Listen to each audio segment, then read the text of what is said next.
I was noted how she was slight in stature, but apparently in her lifetime, just a pillar of strength. What a valiant lady. I mean, she really experienced the kind of discrimination and adversity which women have faced for generations. But she didn't go quietly. She fought back at every level of her life and made a real difference. I know that because since she passed, I have run into so many women in my own family who have opened up and told me publicly what they had felt about her. It was an intense feeling. She was, in fact, their shero. She was the woman they looked to as a really guiding force in their lives and in the life of our country. The only thing I regret is that so much time has been spent, so many words have been wasted on the political side of her succession and not enough time reflecting on her life.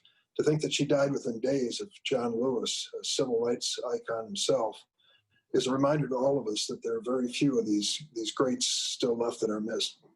And she left behind a world very different from the one she found, for the reasons you suggest. And it strikes me that basically, no matter who you are, Republican or Democrat, even President Trump right now, there's no question it has to be a woman who succeeds her. That in itself, in a sense, is an accomplishment. It is, very much so. And I think it's an indication of America moving forward. Just as Black Lives Matter, the lives of women certainly matter, the lives of everyone matters in America. But it's a reminder. I mean, this is a given now. We are going to fill her vacancy with a woman. So, Senator, it would have been tragic for Ruth Bader Ginsburg to pass away at any time. But right now, on the eve of an election, it is particularly fraught. Put aside, if we can, for the moment, the election. In the normal course, what's the process? How long should it take to make sure we're making a good decision? You in the Senate are making a good decision on appointing a Supreme Court justice. Well, imagine, this is an appointment to the highest court in the land, a lifetime appointment. We know that there are decisions hanging in the balance on this choice, and this selection. And in ordinary times, we would try to make certain that it was a person who was moderate in their approach, someone that we could trust would weigh the evidence and consider the law in an objective way. But we have departed from that so dramatically. And in this situation, we all recall on the Democratic side 4 years ago when Senator McConnell said to President Obama, though you were duly elected by the American people, you have no power in the closing year of your office to fill a vacancy on the Supreme Court. In that case, it was Anton Scalia. Well, that had never been the case before.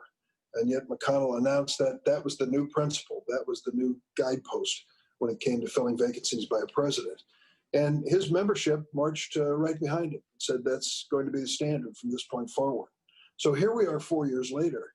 The same thing occurs with a Republican president, and McConnell wastes no time saying, oh, that standard, we're going to abandon it completely.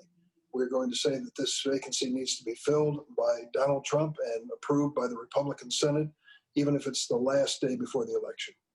And we remember that Merrick Garland, a distinguished Court of Appeals judge from District of Columbia, didn't even get a hearing on that. The court would look quite differently if, in fact, he'd been confirmed. But as a practical matter, if they have the votes, is there anything to stop the Republicans from moving forward? Well, let me just say about Merrick Garland first. He was not only so well qualified for this position, but he was treated so badly by Senator McConnell and those senators. They didn't give him a hearing. They refused to meet with him, to even sit down in their office and meet with President Obama's suggested nominee. You asked the key question. People say, well, what can you do about it, Durbin? You can complain as much as you wish. And it really boils down to the reality. It takes the conscience of 4 Republican senators who will say, we will not be hypocritical. We will stand by the statements we made 4 years ago. We will wait until after the election and let the next president, if it's President Trump or President Biden, whoever it happens to be, fill this vacancy. It takes that. We have no power as Democrats when it comes to the ultimate outcome otherwise.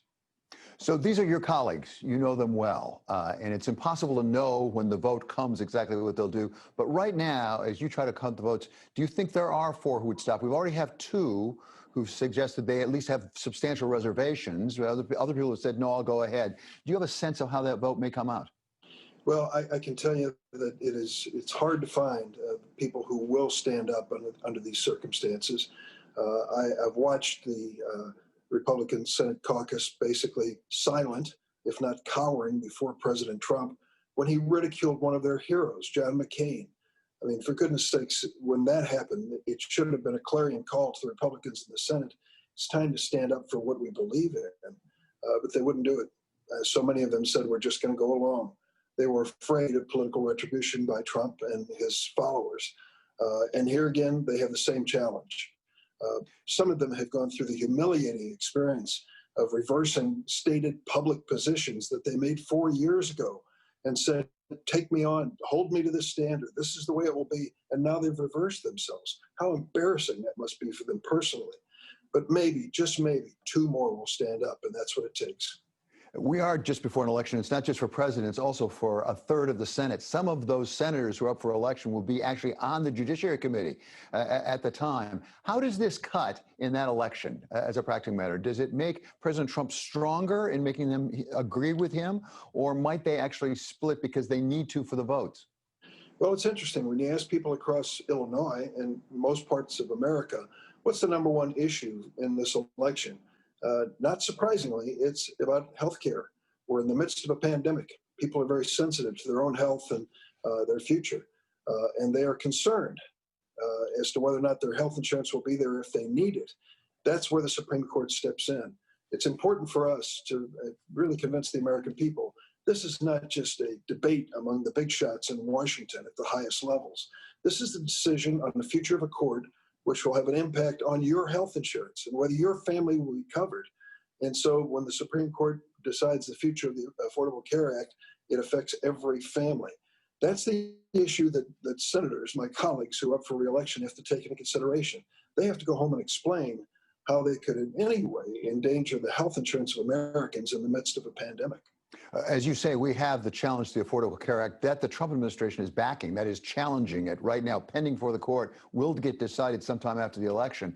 We also had an instance about 20 years ago now where the Supreme Court had to get involved in a presidential election.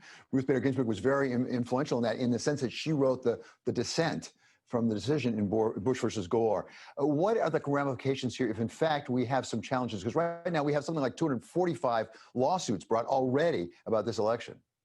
There's no question in my mind that the decision by the American people in this election, unless it is overwhelming, is going to be contested in the court of public opinion first, then possibly in the courts and even beyond. This president has said he won't accept any verdict of the American people that doesn't reelect him. Anything else, he said, would be a fraud and would be cheating. That's where he starts. We've had no president in the history of the United States say what Donald Trump has said about America's elections. So yes, the court will play a role in deciding who the next president may be. Also reflect, if you will, for a moment on what this means for the institution of the Supreme Court itself. There was a day that you can remember, I can remember, when it was not very political. These nomination fights were not fought at all. There was a one day, I clicked for Justice Powell, and he was approved in a matter of an hour, I think, as a practical matter. His hearing was nothing at all.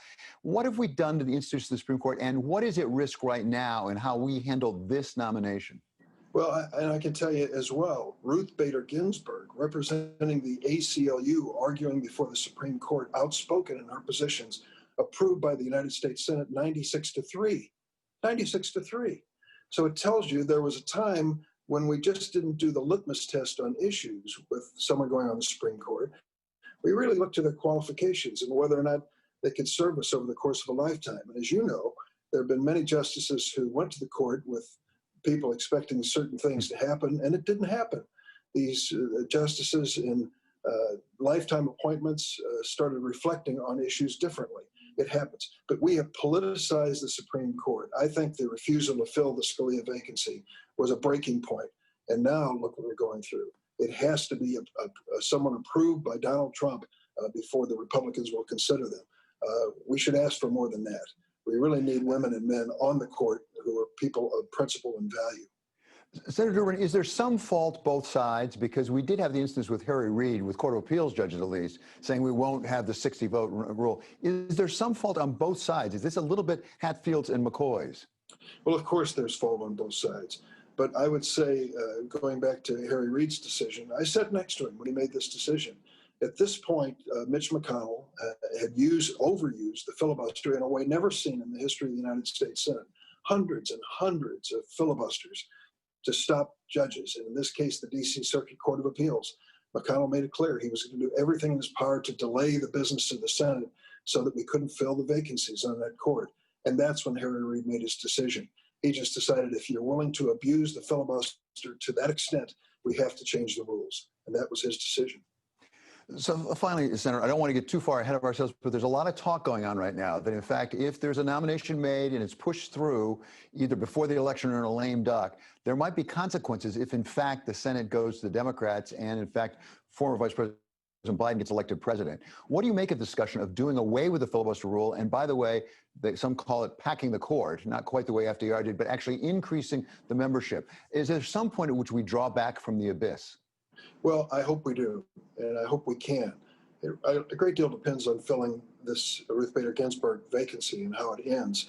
But I will tell you this, for months, I have been pleading with my caucus to try to remember what the Senate used to be. Do you know in the last calendar year how many amendments were considered on the floor of the United States Senate in 2019? 22. In the entire year, 22. 6 of them by Rand Paul that were just throwaway amendments where he said, you can't go home unless you give me a vote. 6 of the 22. And so the Senate, once a deliberative body, once one that considered legislation, has become something far different. That conversation has started long before Ruth Bader Ginsburg's demise, and it should continue. In terms of the future of the court and the Constitution, I'm not going to speculate on that. But the Senate has got to reach the point where it actually can roll up its sleeves and do the people's business. Under Mitch McConnell, it has deteriorated beyond description.